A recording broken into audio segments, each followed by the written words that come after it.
este tema, Jesucristo, el Evangelio y las parábolas, porque si usted presta atención, hermano, en la Biblia, nos hemos dado cuenta que nuestro Señor Jesucristo, cuando vino a predicar precisamente el Evangelio del arrepentimiento, el Evangelio de la salvación, vino a anunciarnos las buenas nuevas del reino de Dios.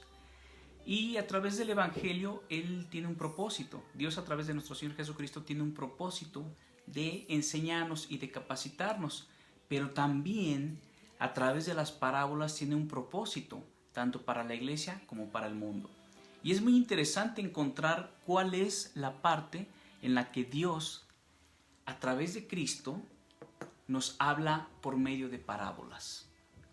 Recuerde que Cristo, nuestro Señor, en todo momento era guiado. Repita conmigo, Cristo, el Hijo de Dios. Repita conmigo, Cristo, el Hijo de Dios, en todo momento estaba siendo guiado. ¿Por quién? Por el Espíritu de Dios. Recuerde que cuando Cristo viene y es bautizado por Juan el Bautista, en esos momentos los cielos se abren. Y usted recuerda la historia, si es que ha leído la Biblia, ha leído ese pasaje, recuerda que se abren los cielos y el Espíritu Santo desciende sobre nuestro Señor Jesucristo como en forma de paloma, es decir, lentamente, ¿verdad? Algo desciende sobre Él y a partir de ese momento Cristo es guiado por el Espíritu Santo. ¿Para qué? Para hacer la voluntad del Padre.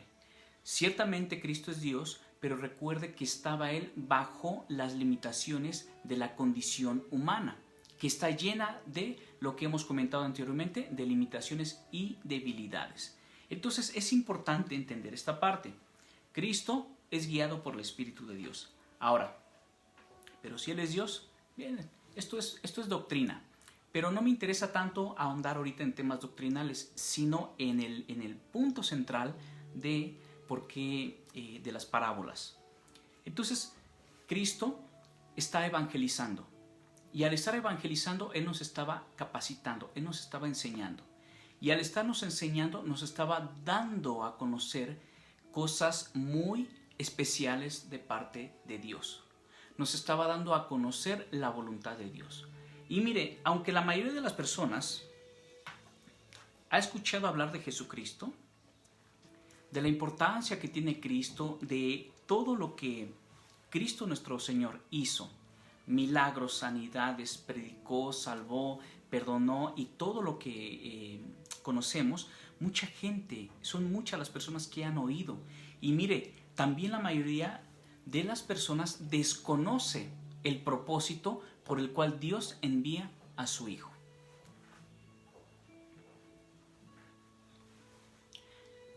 Una vez más, así como la mayoría de la gente conoce que Cristo vino, que Cristo predicó, que Cristo hizo milagros, que Cristo sanó, que Cristo anunció las buenas nuevas, que Cristo fue crucificado, así como la mayoría de la gente conoce eso, la mayoría de la gente desconoce, es decir, no conoce el propósito por el cual Dios envía a Jesucristo, su Hijo amado, a esta tierra, a estas personas, a este pueblo, al pueblo judío, pero también al pueblo gentil.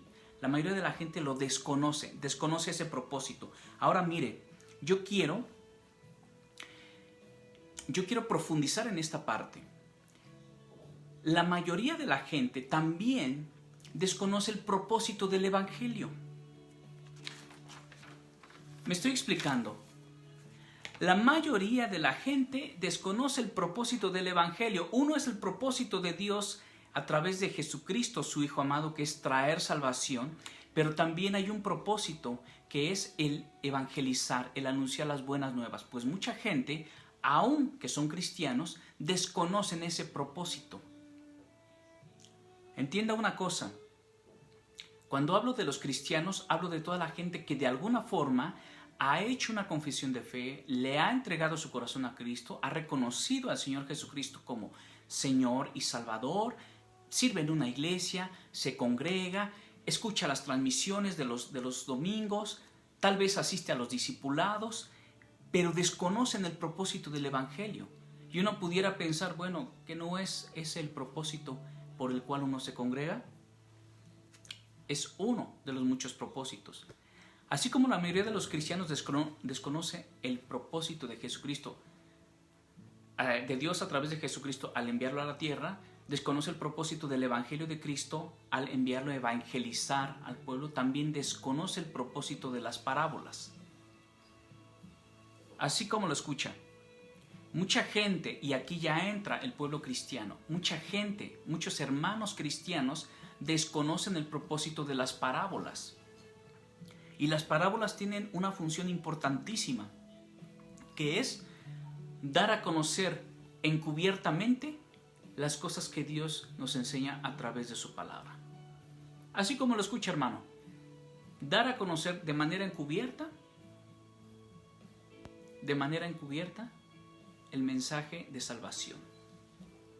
Porque dice la Biblia, ¿por qué les hablas por parábolas? Porque no quiero que entiendan, decía el Señor Jesucristo. Ah, caray, eso es tremendo, ¿verdad? Eso es tremendo. Y es lo que queremos ahondar a continuación. De esto vamos a hablar. Mire, nosotros hemos estudiado aspectos muy importantes acerca de la vida de Jesucristo.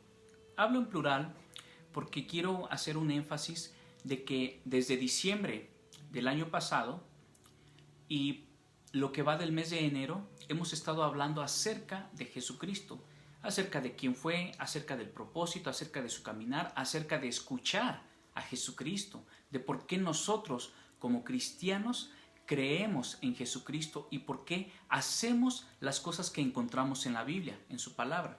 Entonces hemos hablado muchísimo acerca de Cristo, pero aunque hemos hablado bastante, les puedo asegurar que falta mucho por aprender.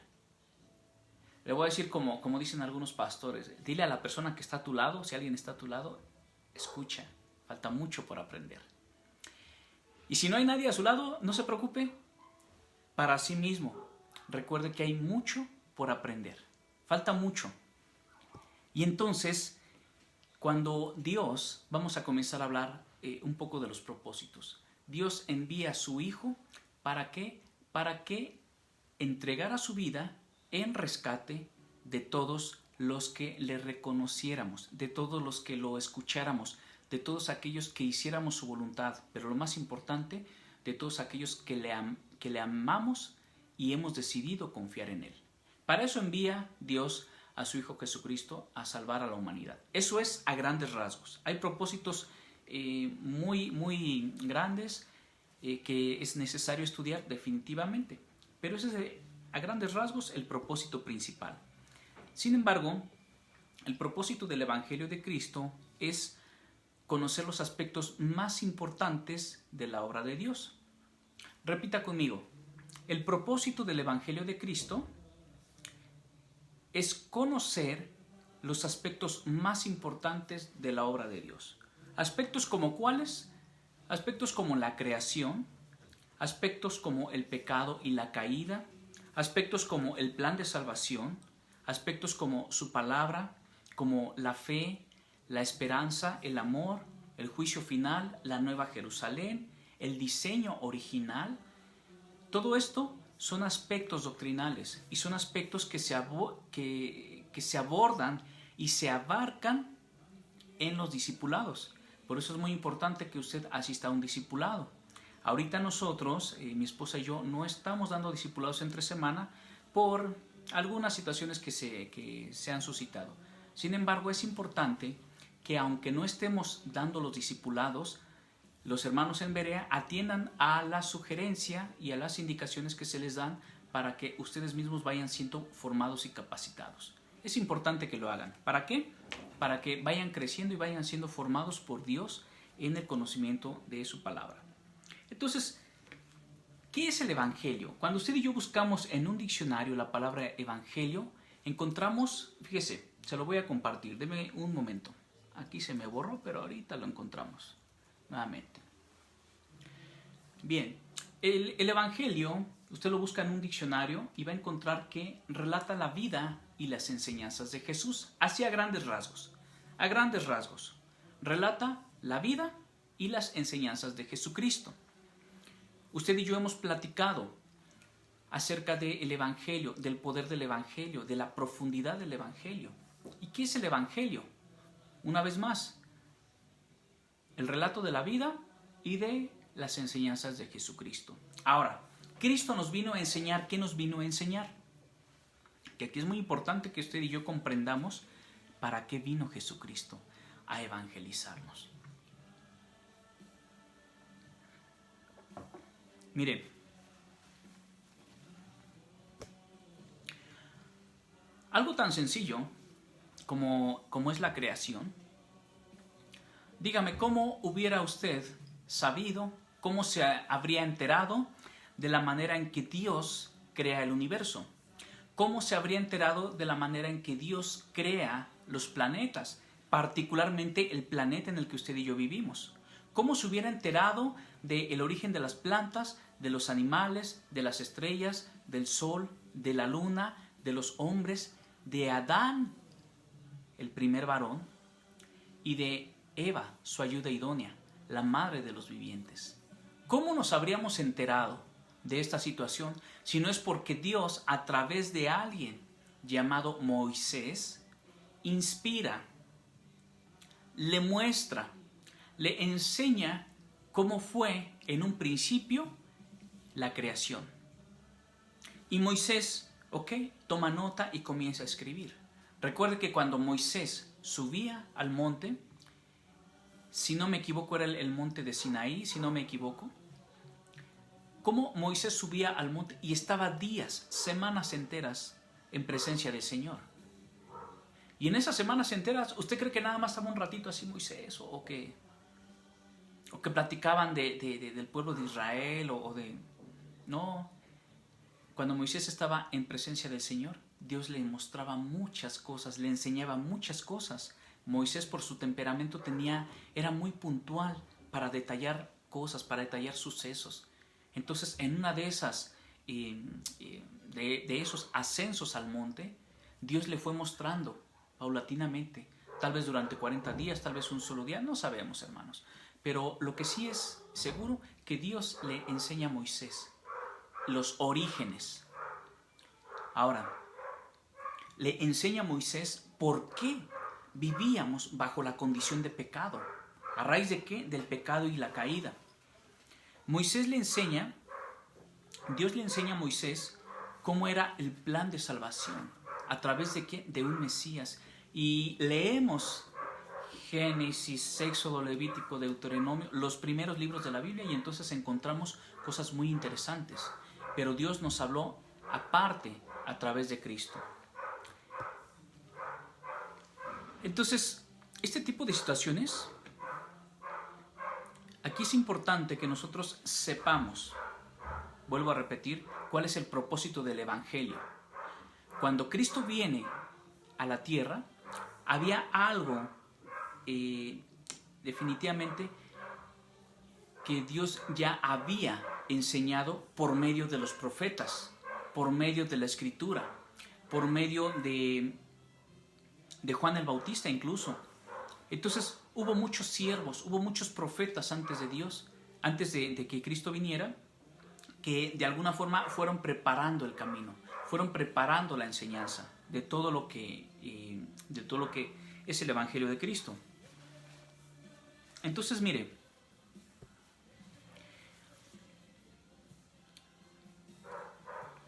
Cristo, cuando viene, nos viene a enseñar. Repita conmigo: cuando Cristo viene, me vino a enseñar. Porque así estaba escrito por los profetas: y serán todos enseñados por Dios. Y hemos sido enseñados por Dios, y estamos siendo enseñados por Dios. ¿Por qué estamos siendo enseñados por Dios? Porque cuando Cristo comienza a compartir el Evangelio, comienza y anuncia las buenas nuevas, mucha gente no conocía los orígenes, porque eso estaba reservado para el pueblo judío.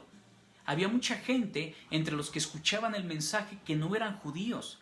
Recuerde que Cristo viene única y específicamente al pueblo judío. Cuando el pueblo judío muestra que está endurecido en su corazón, muestra que que le importa más la doctrina que la verdad de Dios, entonces Dios extiende el evangelio hacia todos los demás, hacia todos los gentiles. Es decir, extiende los relatos de la vida y de las obras, de la enseñanza de Jesucristo. Pero escuche, Cristo no estaba hablando de Él mismo. No estaba hablando de Él mismo. Le voy a compartir algo. Acompáñeme en su Biblia. Por favor, es importante que tome nota. Recuerde que es muy importante que usted tome nota de las citas bíblicas. Por lo menos anote las citas bíblicas. Si usted no anota muy rápido o siente que voy muy rápido, hermano, no se preocupe. El mensaje queda grabado y usted lo puede volver a escuchar para retomar algunos aspectos que necesite enriquecer usted. Bien, acompáñeme en la Biblia.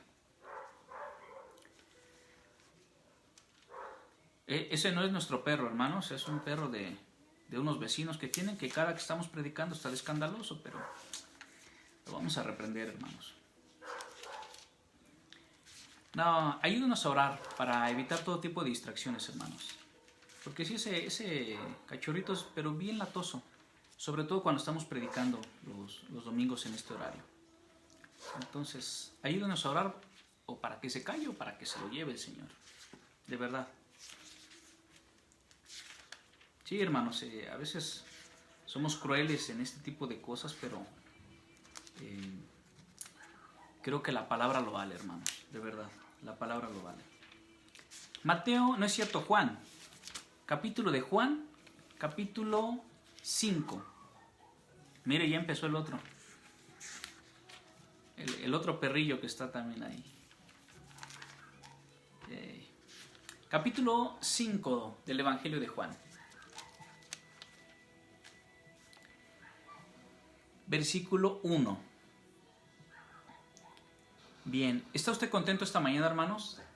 Yo la verdad estoy contento, estoy agradecido con Dios porque nos permite servirle, nos permite disfrutar de la salud, de la vida y de todo lo que Dios ha puesto a nuestro alcance para poder compartirle a usted lo que Dios nos da cada mañana. Bien, entonces, Juan capítulo 5, versículo 1. ¿Ya está en su Biblia? Acompáñenos, por favor. Después de estas cosas, había una fiesta de los judíos y subió Jesús a Jerusalén. Y hay en Jerusalén, cerca de la puerta de las ovejas, un estanque llamado en hebreo Betesda, el cual tiene 5 pórticos. En estos yacía una multitud de enfermos, ciegos, cojos y paralíticos que esperaban el movimiento del agua, porque un ángel descendía de tiempo en tiempo al estanque y agitaba el agua, y el que primero descendía al estanque después del movimiento del agua quedaba sano de cualquier enfermedad que tuviese. Y había ahí un hombre que hacía 38 años estaba enfermo. Cuando Jesús lo vio acostado y supo que llevaba ya mucho tiempo así, le dijo: ¿Quieres ser sano? Señor, le respondió el enfermo, no tengo quien me meta en el estanque. Cuando se agita el agua, entre tanto que yo voy, otro desciende antes que yo. Imagínese un poquito ahí la escena. Jesús le dijo: levántate, toma tu lecho y anda. Y al instante, aquel hombre fue sanado y tomó su lecho y anduvo. Y era día de reposo aquel día. Entonces los judíos dijeron a aquel que había sido sanado: es día de reposo, no te es lícito llevar tu lecho. Él le respondió: el que me sanó, él mismo me dijo: toma tu lecho y anda. Y entonces le preguntaron, miren, hermanos, aquí se pone interesante. ¿Quién te dijo, toma tu lecho y anda? Así como, ¿quién es el atrevido que te ha dado esa orden hoy que es día de reposo? Imagínense a los religiosos ahí hablando. Y el que había sido sanado no sabía quién fuese, porque Jesús se había apartado de la gente que estaba en aquel lugar. ¿Se da cuenta? Nota que Cristo estaba haciendo una obra y no estaba, escúcheme bien, no estaba atrayendo toda la atención hacia sí. Aquí, antes de continuar, quiero hacer una observación importantísima. Aquí mucha gente, muchas personas creen que este ángel que venía y agitaba el agua, creen que era un ángel del Señor. Algunas traducciones de la Biblia dicen un ángel del Señor descendía y agitaba el agua y ya. El que entraba en esa hora era sano y el que no entraba, pues definitivamente ya no era sano. Así como la comida a la carta, ¿verdad? El que saca la carta mayor come y el que saca la carta menor, pues sencillamente no come. Dios no es así. Repito, Dios no es así. Ahora, quiero aquí hacer énfasis en la naturaleza de las personas. Quiero hacer un énfasis en cómo se comporta la gente. Es más, cómo se comporta usted en este aspecto. Vamos de nueva cuenta. Imagine que por este lado está el estanque. Imagine que es un estanque, pues vamos a decir, de dimensiones pequeñas, medianas, no sé. Un tanque, como una pila, le dicen en algunos lugares, o como una pileta le decimos aquí en México. Pero total que estaba grandecito el estanque. Y entonces la gente está ahí esperando. ¿Por qué? El agua era agitada. Y mientras era agitada, todos como que ponían atención. Oye, el agua se está agitando. Y cuando dejaba de agitarse el agua, entonces la gente necesitaba entrar. ¿Usted cree que estaban formados como... Me estoy explicando. La gente no estaba formada. Lea lo que dice aquí la Biblia. El primero que entre será sano de cualquier enfermedad. Si usted dice, bueno, acá estaban los leprosos, acá estaban los de cáncer, acá estaban los envidiosos, perdón, hermano, los que tenían gripe, acá están. Imagínese, ¿estaban formados? A ver quién entraba primero. No, dice de toda enfermedad. Es decir, que toda la gente estaba ahí reunida. Desde luego no sé qué tiempo pasaba para que el agua fuera agitada o sacudida. A lo mejor en un día era sacudida 2 o 3 veces y a lo mejor pasaban tal vez un año o pasaban meses para que volviera el agua a ser agitada. Pero entonces aquí entra lo interesante porque encontramos lo siguiente. Tranquila, no te preocupes. Encontramos que la gente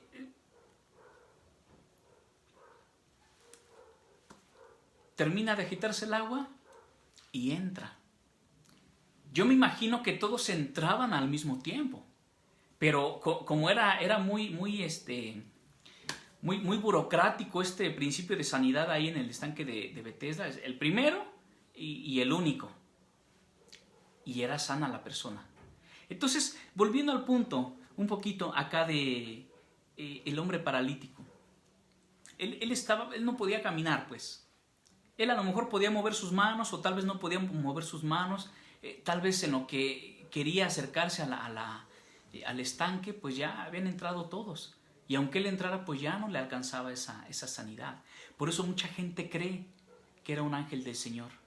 Yo les puedo decir que conociendo el carácter de Dios, conociendo la misericordia de Dios, definitivamente esto no era propiamente del Señor. ¿Por qué? Porque Dios cuando sana a la gente, cuando sana a un pueblo, lo sana sin importar el turno o en el orden que entre. Y para muestra, seamos bíblicos, ahí está la parábola de los trabajadores. Que el padre va a la hora primera, a la hora tercera y va hasta la última hora para invitarlos y convenir con ellos en el pago de un denario. Y total que los que comenzaron desde el horario, desde la apertura de aquella viña, recibieron el mismo pago que aquellos que entraron hasta el último, una hora antes de que terminara la jornada. Entonces Dios es así. Repita conmigo, Dios es así. Dios es bueno. Una vez más, Dios es bueno.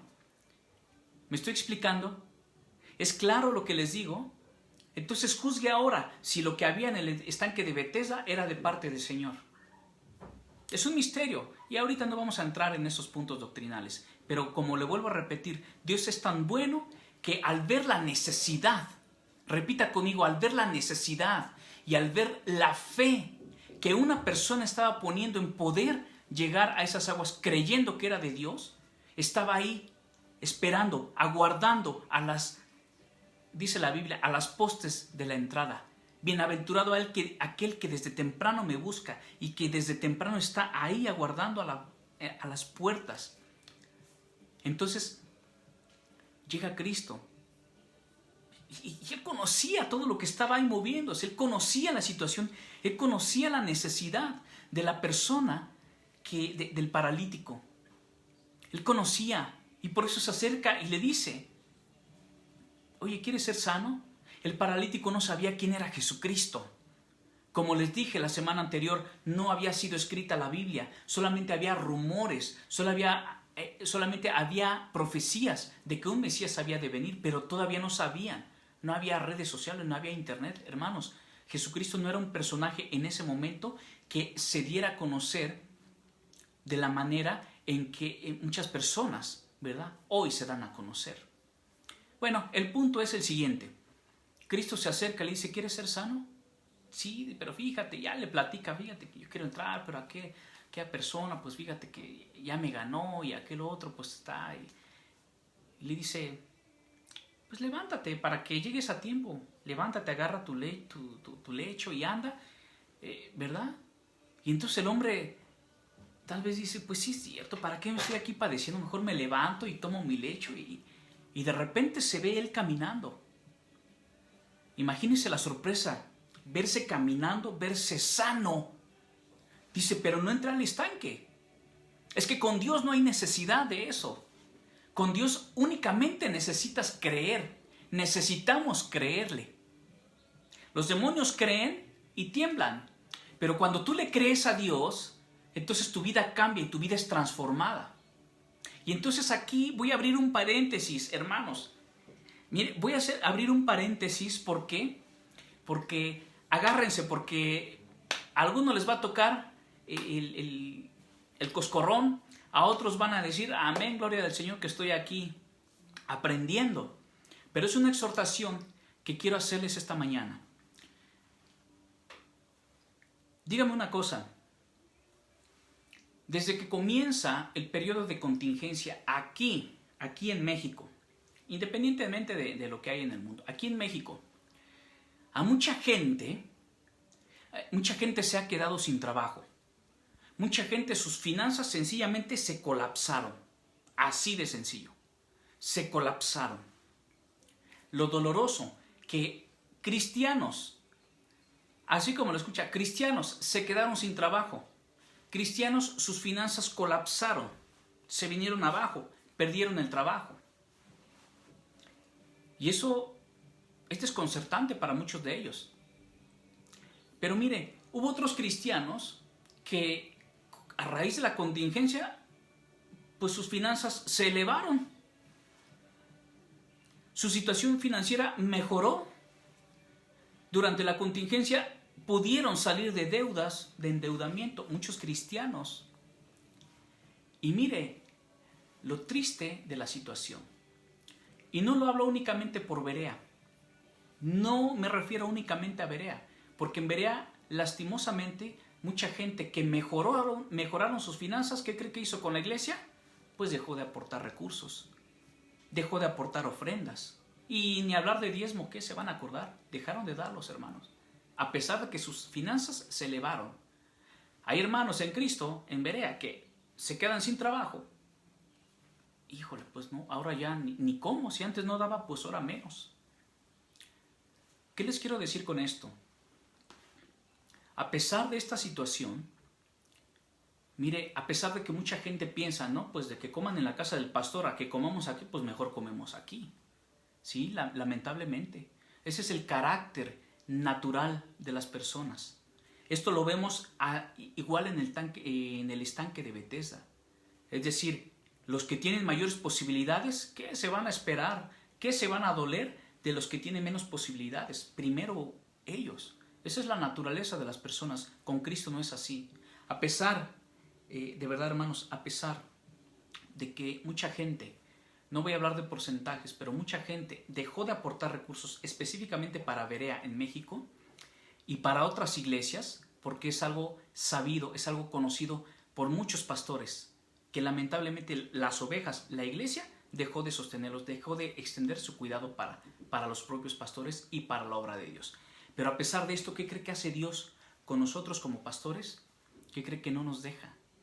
No nos deja. ¿Y sabe qué? Bendito sea Él y bendito sea su nombre.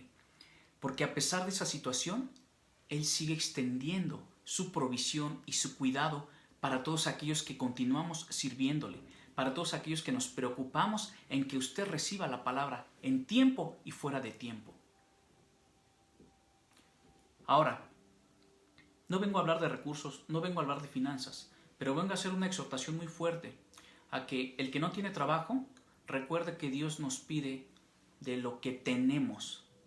Es decir, ¿no tienes trabajo? Dime si te ha faltado un lugar donde dormir o te ha faltado alimento, hermano, hermana. Porque si no te ha faltado, entonces Dios, a pesar de tu injusticia y de tu infidelidad, Dios sigue siendo fiel hacia tu necesidad. Porque no te ha faltado hogar, no te ha faltado calzado, no te ha faltado vestido y lo más importante, no te ha faltado alimento ni su palabra, que es la que hoy tú estás recibiendo. Ahorita en este día o por medio de la grabación. Dios ha sido fiel. Ahora, si tienes que comer, entonces tienes que sembrar. Si tienes para comer, tienes donde vivir, tienes que calzar, entonces es tiempo de que siembres. No te extrañe que Dios, de verdad, ni siquiera es que se enoje, pero no te extrañes cuando Dios no te galardone de la manera en que Él quiere galardonarte. No te extrañes, hermano y hermana. Amén. Y a los hermanos que les han aumentado, por el contrario, han aumentado sus recursos, han aumentado sus finanzas y salieron de deudas, pues imagínate que también Dios te llama a que des de lo que tienes, no de lo que no tienes. No de lo que te sobra, sino de lo que tienes. Es importante, porque a pesar de que tus finanzas han mejorado y no has aportado recursos, no has aportado lo que está en tus manos, ¿qué crees que Dios te sigue dando? Su palabra. Te sigue dando ese alimento que necesitas para tu alma y para tu espíritu, porque Dios es bueno. Repite conmigo, Dios es bueno. Es una invitación, hermanos, para que si no pertenecen a Berea, hermanos, pues apoyen o aporten recursos con sus pastores. Por eso Dios los delega o los asigna a una obra con unos pastores, para que por medio de la riqueza que Él pone en sus manos, ustedes, ¿verdad?, procuren a sus pastores. Es importantísimo. Bien, ahora volviendo al punto, quiero cerrar este paréntesis. Volviendo al punto de que aquel hombre, estamos en el pasaje del estanque de Betesda, y aquel hombre que era paralítico, que estaba esperando el movimiento de las aguas y que estaba esperando poder ingresar a las aguas, de repente llega alguien y le dice, oye, ¿quieres ser sano? Sí, pues es que quiero ser sano. Ya lo hablamos. Toma tu lecho y anda. Y el hombre se levanta y de repente no sabe hacia dónde se fue Jesucristo. Es más, ni siquiera sabía que era Jesucristo el que lo había sanado. Miren lo importante.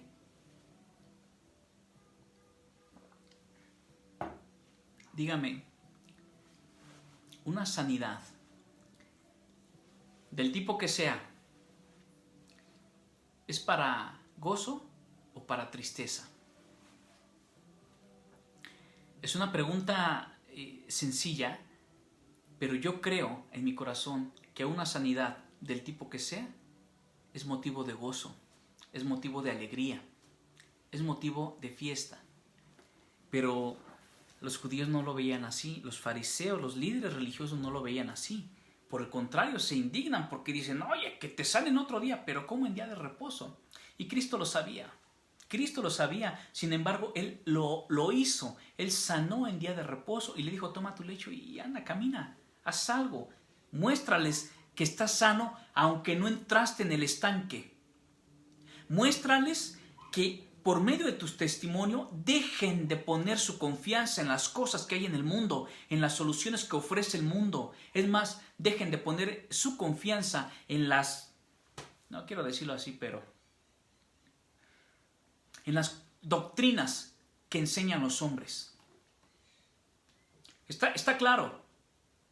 Imagine todos los que estaban ahí. Oye, fíjate, oye, aquel hombre pues no alcanza a entrar, pero ni hablar. O sea, de que hagan fiesta en su casa, que hagan fiesta en la mía, pues que hagan fiesta en la mía, dice la gente. Es que es así, hermanos. La naturaleza del ser humano es así. Nuestra naturaleza del pecado es egoísta por naturaleza, por causa, como consecuencia del pecado. Y generalmente tenemos una tendencia muy fuerte a ver primero por nosotros, después por nosotros y hasta el final también por nosotros. Esa es, tristemente, la naturaleza del ser humano. Por eso decía Cristo que si alguno queremos ser sus discípulos, niéguese a sí mismo. Tome su cruz y venga y sígame. Porque entonces entenderemos lo que significa despojarse y entregar su vida por amor a otros. Y haciendo esto, perdiendo lo que muchas veces uno considera importante, gana lo que es verdaderamente valioso, lo que es eterno. Amén. Amén. Vamos a continuar.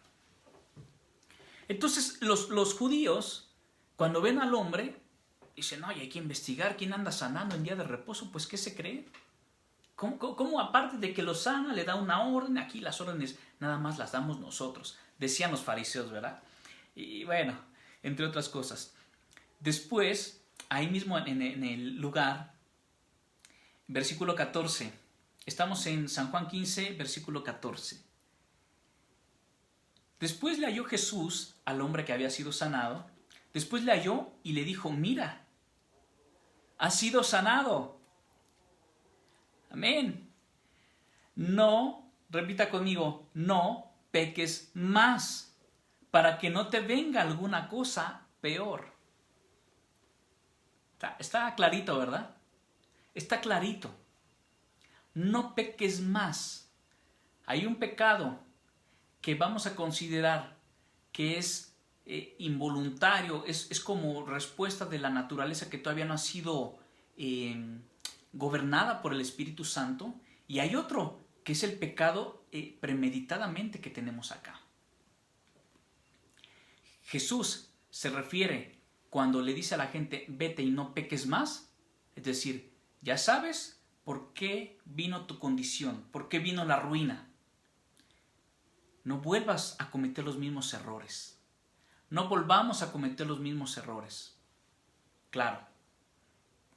Hay momentos, hermanos, en que diariamente cometemos pecado de una manera, de otra, con pensamiento, con acción, diariamente. Pero aquellos pecados que ya son premeditados, esos son a los que se refiere Jesucristo cuando dice vete y no peques más. Porque si pecas, habiendo conocido la gracia del Señor, voluntariamente o no voluntariamente, deliberadamente pecamos habiendo conocido la gracia de nuestro Señor, entonces no hay más sacrificios por el pecado. El que pisoteare la sangre de nuestro Señor Jesucristo y tuviere por inmunda su sangre, entonces le vienen cosas peores.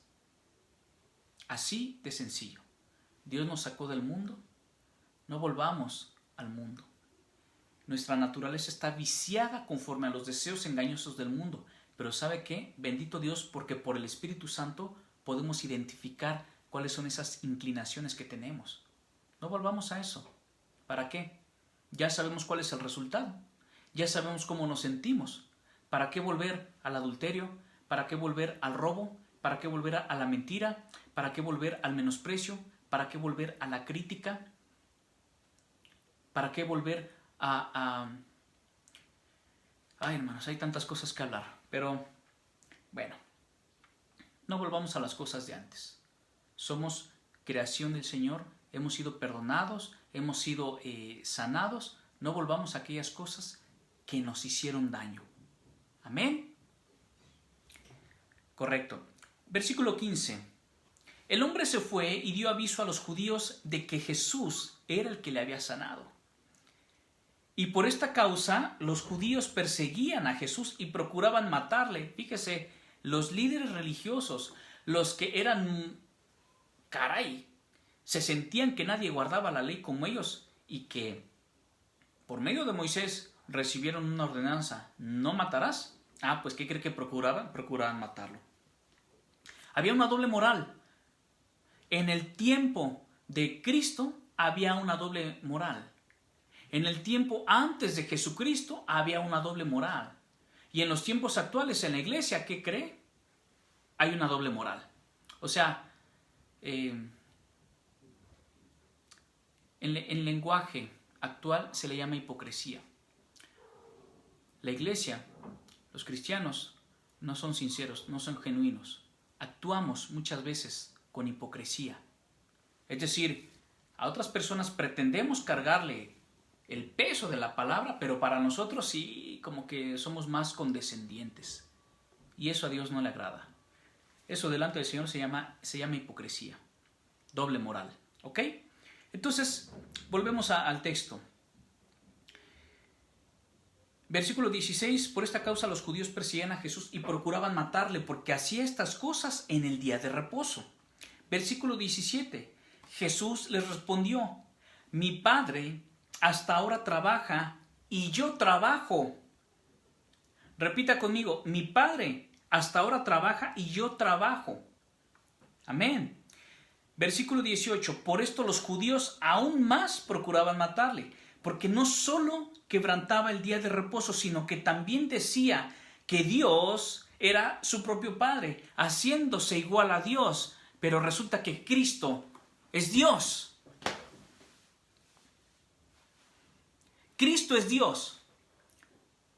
Hay mucha gente, muchos cristianos que al día de hoy dicen, ¿será? ¿Será que Cristo es Dios?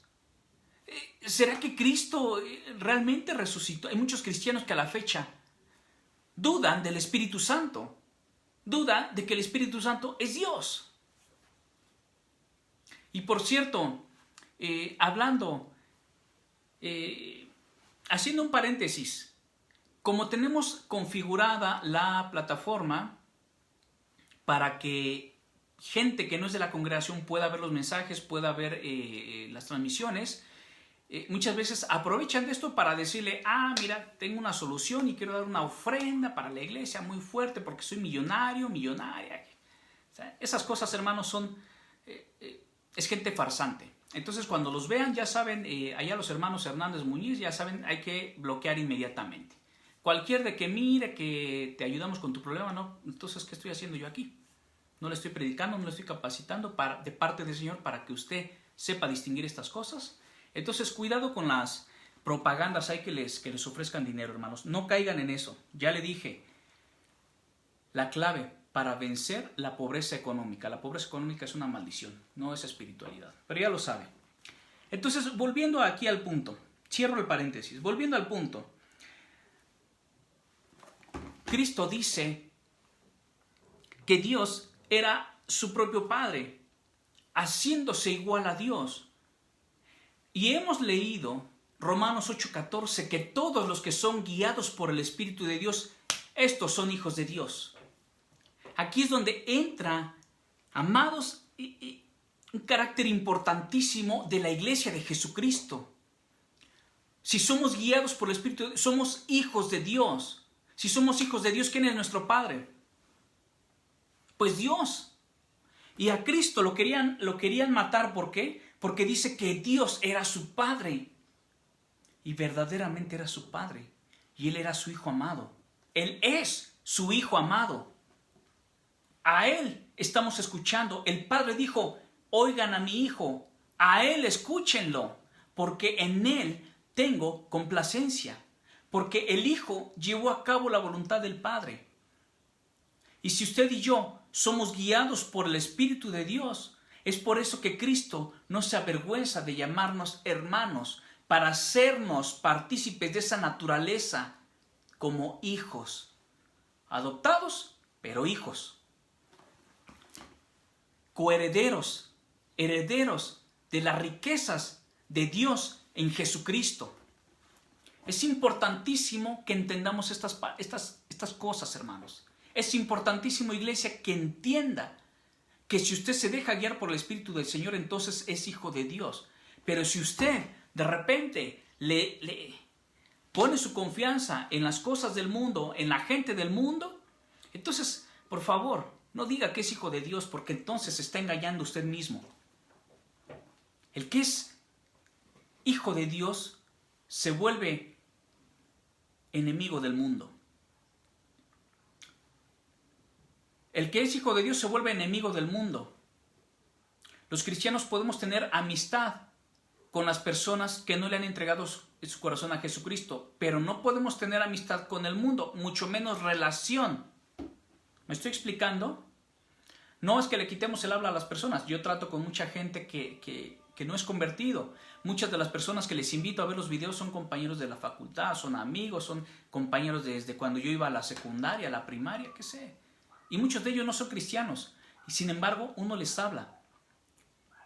Pero nuestra naturaleza como cristianos es que ellos se vuelvan a las cosas del Señor, no nosotros a las cosas del mundo. ¿Está claro? Ok. Entonces, volvemos aquí. Versículo 19. ¿Qué dijimos que es el Evangelio?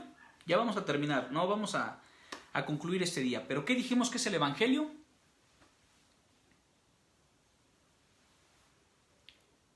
Lo que relata la vida de Cristo y las enseñanzas que Jesús nos dio. Y las enseñanzas que Jesucristo nos dio, ¿nacieron de Él? ¿Fueron de Él? Pregunta. ¿Sí o no? Pues no. ¿Por qué? Versículo 19. Respondió entonces Jesús y les dijo: de cierto les digo, no puede el Hijo hacer nada por sí mismo, sino lo que ve hacer al Padre, porque todo lo que el Padre hace, también lo hace el Hijo igualmente. No sé si está escuchando, hermanos, iglesia, Berea, no sé si está escuchando, porque voy a repetir nuevamente el pasaje. Jesús respondió: de cierto les digo, no puede el Hijo hacer nada por sí mismo, ¿ok? Sino lo que ve hacer al Padre, porque todo lo que el Padre hace, también lo hace el Hijo igualmente. Estos son los hijos de Dios.